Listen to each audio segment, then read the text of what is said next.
მაგრამ რა ვიცი, ხა როგორ შეიძლება ეს არ მოგწონდეს ადამიანს.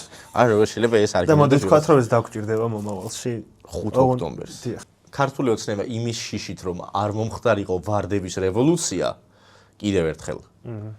ფაქტობრივად თუ კიდე გააგრძელებენ ლიდერების დაჭერას, გარანტიას უკეთებენ საკუთარ თავს, რომ მოხდება ნეპალი.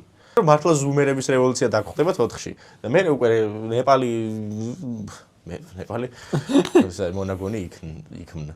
ბევრმა გაიგო, მიხვდა, დაიჯერა და არანაირი პრობლემა არ აქვს მაგასთან, რომ ეს არის მიშას თაობა და მიშას თაობა მიხვდა იმას, რომ ანუ ის კაცი არ იყო ის, რასაც ატყუებდა. ესე გამოჩნდა, რომ ფაქტობრივად გარანტირებულია, რომ ქოცები როგორც კი მიდიან, ნაცები ბრუნდებიან. თან არა რაღაც ყლეობა კოალიციით და მოდი ახლა იმასთან გახარიასთან შევკრათ კოალიცია და ცოტა ლელოც დავიმალოთ რა. არა, იმენა ნაცები ბრუნდებიან. რეები გამოაგორეს ბიჭო, უკრაინელებს შევავტროტილი რაღაც იყო და ჰექსაგონი თუ რაღაც ჯანდაბა და უკრაინელებს აქ რაბი რომ დომოდა ძალიან ცუდია რომ არ უნდა. ოქტომბერი 4-ია, ქოცის ტრაქში ცოცხია.